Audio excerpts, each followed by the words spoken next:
भगवान की कथा को श्रवण करते हैं। ऋषिका पर भगवान शिव की कृपा एक असुर से उनके धर्म की रक्षा करके आश्रम में भगवान शिव नंदी के इस नाम से निवास करने लगे और एक वर्ष में एक दिन गंगा भी वहाँ निवास करती हैं महाराज। भगवान कथा सुनाते हुए कहते हैं, शिवलिंगों के कथा प्रसंग। अब ऋषियों ने पूछा, हे महासूत जी भगवान, वैशाख शुक्ला सप्तमी के दिन गंगा जी नर्मदा में कैसे आईं, इनका विशेष रूप से हमें वर्णन कीजिए, कथा सुनाइए। भगवान महादेव जी का नाम नंदीकेश कैसे हुआ, इनका प्रसन्नता पूर्वक हमें कथा सुनाइए। सूत जी भगवान कथा सुनाते हुए कहते हैं, ऋषियों, एक ब्राह्मणी थी जिसका नाम ऋषिका था। वह किसी ब्राह्मण की पुत्री थी, एक ब्राह्मण को ही विधि पूर्वक ब्याही गई थी। हे विप्रवरो, यदि द्विज पत्नी उत्तम व्रत का पालन करने वाली थी तथापि अपने पूर्व जन्म के किसी अशुभ कर्म के प्रभाव को बलवेद्य से प्राप्त हो गई थी, वह तपस्वी ब्राह्मण पत्नी ब्रह्मचार्य व्रत के पालन में सदैव लगी रहती थी, पार्थिव पूजन कर कठोर तपस्या करती थी। उस समय अवसर पाकर एक मूढ़ नामक प्रसिद्ध एक दुष्ट बलवान असुर राक्षस, वह बड़ा ही मायावी था। काम बाण से पीड़ित होकर वह वहाँ पर गया। अत्यंत सुंदर कामनी की तपस्या करती हुई उस स्त्री को देखा और उस असुर ने नाना प्रकार के लोभ दिखाता और लालच देता। तब संभोग की याचना करने लगा, मुनीश्वरों, परंतु उत्तम व्रत का पालन करने वाले, शिव धर्म में सदैव ध्यान रहने वाली साध्वी नारी काम भाव से उस पर दृष्टि न डाल सके और पुनः तपस्या करते हुए ब्राह्मणी ने असुर का सम्मान नहीं किया, क्योंकि वह तपोनिष्ठ थी, शिव ध्यान में लगी हुई थी। कुसंगी युक्ति से निरस्कृत हो उस दैत्यराज मूढ़ ने उसके ऊपर क्रोध किया, गुस्सा किया और विकट रूप धार दिखाया।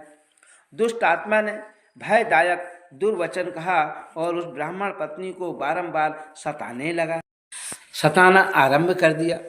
उस समय उसके भय से पूरी पृथ्वी थर्रा उठी और अनेक बार उसने भगवान शिव को पुकारने लगी।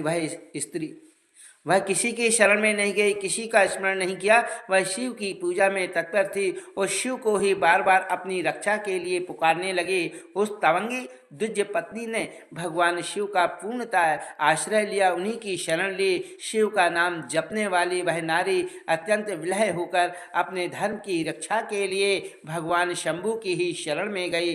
तब शरणागत की रक्षा, सदाचार की प्रतिष्ठा और ब्राह्मणी को आनंद प्रदान करने के लिए भगवान शिव वहाँ पर प्रकट हो गए। भक्त वत्सल्य परमेश्वर भगवान शिव ने काम विलय दैत्यराज उस मूढ़ को तत्काल ही भस्म कर दिया अपनी हुंकार मात्र से। वो भाई ब्राह्मण पत्नी कृपा दृष्टि से देखकर भक्त की रक्षा के लिए तदचित्त होकर कहा, भगवान शिव ने कहा, देवी वरदान मांगो। महेश्वर का यह वचन सुनकर साध्वी ब्राह्मण पत्नी अंतजनत मंगलमय स्वरूप का दर्शन कर फिर सबको सुख देने वाले परमेश्वर शंभु को प्रणाम करके शुद्ध अंतकरण वाली साध्वी ने हाथ जोड़कर समस्त मस्तक झुकाकर उनकी स्तुति करना प्रारंभ कर दी। आपने इस मूढ़ नाम के दैत्य का वध किया है, ऐसा करके आपने संपूर्ण जगत की रक्षा की है और इससे अधिक और क्या हो सकता है प्रभु। हे महेश्वर, मैं दूसरी प्रार्थना भी सुन लीजिए। आप लोगों को उपकार करने के लिए सदा सदा के लिए यहीं निवास कीजिए। क्या कहा? यहीं निवास कीजिए।